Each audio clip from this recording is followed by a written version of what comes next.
अस्सलाम वालेकुम नाजरीन। ड्रामा से तुम बिन कैसे जिए कि नेक्स्ट एपिसोड में आप देखेंगे ज़ारा के वालिदैन जो कि अपनी बेटी ज़ारा को फिर से एक्सेप्ट कर चुके हैं, माफ कर चुके हैं। ऐसे ही ज़ारा वहाँ पर गई, बातों बातों में उसके वालिद से बात होती है तो उन्हें मालूम हो गया कि साद और ज़ारा खुश नहीं। ये सब जानकर तो उन्हें बहुत ज्यादा हैरत होती है। तो फिर वो सब क्या था? तो ज़ारा जज्बाती होती है और लबों पर मुस्कुराहट भी लाती है कि आप सब में से किसी का कोई कसूर नहीं है, शायद मेरी किस्मत में ही आजमाइशें लिखी थी। यूं ही ज़ारा के वालिद तो अब बेटी के लिए बहुत ज्यादा परेशान होते हैं कि उसकी आंखों में मैंने सच्चाई देखी है और वहाँ पर ये डोली भी एक्सपेक्ट कर रही है। यूं ही हर कोई अपनी जिंदगी में आगे बढ़ने लगा, मगर इस अदनान का घटियापन वही है। डोली को अभी उसकी गलत नीयत के बारे में मालूम ही नहीं हुआ, बस थोड़ा सा शक जरूर होता है।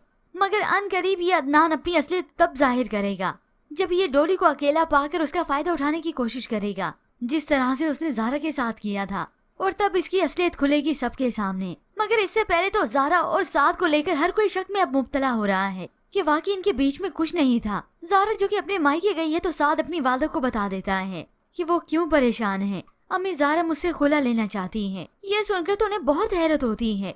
ये सब सुनकर तो अब उन्हें भी कंफर्म हो जाएगा कि ज़ारा और साद पर बहतान ही लगा था। और यहाँ पर ज़ारा अपने मायके जो आ गई है, काफी दिन बीत गए हैं यहाँ पर रहते हुए, तो उसे काफी दुख होता है ज़ैनी को लेकर, उसके रवैये को लेकर।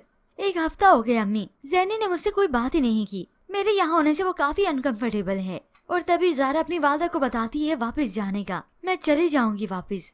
फिर यूं ही कुछ दिन और बीते तो ज़ारा ज़ैनी की ये हालत नहीं देख सकती, तो वो दिल की बात ज़बान पर ले ही आती है। वो ज़ैनी को यकीन दिलाने की कोशिश करती है, मेरे लिए तुम्हारी खुशी मायने रखती है। मगर ज़ैनी को तो ये ज़ारा का ड्रामा ही लगता है। खुदा के वास्ते अपने ये ड्रामा तुम बंद करो। सामने खड़ी वालदा भी ये सब कुछ सुन रही हैं और मुझे भीख में दी हुई मोहब्बत नहीं चाहिए। यूं यहाँ पर भी ये बात शक और शुबात में चली जाती है। ज़ारा की वालदा सोचने पर मजबूर होती हैं कि ज़ारा साद से अपना रिश्ता खत्म करना चाहती है, वो वापस से सब कुछ ठीक कर देना चाहती है। क्या वो सच था जो ज़ारा और साद कह रहे थे? यूं ज़ारा का ये रवैया आखिर सभी को सोचने पर मजबूर कर देता है। और फिर ऐसे में ये अदनान दिखा देगा अपना घटियापन फिर से। ज़ारा तो यहाँ पर है ही, हो सकता है इससे बदतमीजी करने की फिर से कोशिश करे और उसी वक्त ये रंगे हाथों पकड़ा जाए। क्योंकि व्यूअर्स अब तो इस ड्रामा सीरियल के बस 5-6 एक साथ रह चुकी हैं।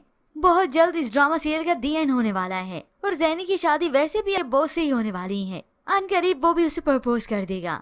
तो ऐसे में व्यूअर्स आपको क्या लगता है कि ज़ारा का साद से खुला लेने का फैसला सबको शक में मुब्तला कर देगा? इसके मुतालिक हमें अपनी कीमती राय का इज़हार जरूर कीजिएगा। मज़ीद ड्रामा रिव्यूज़ के लिए आप देखते रहिए उर्दू टीवी।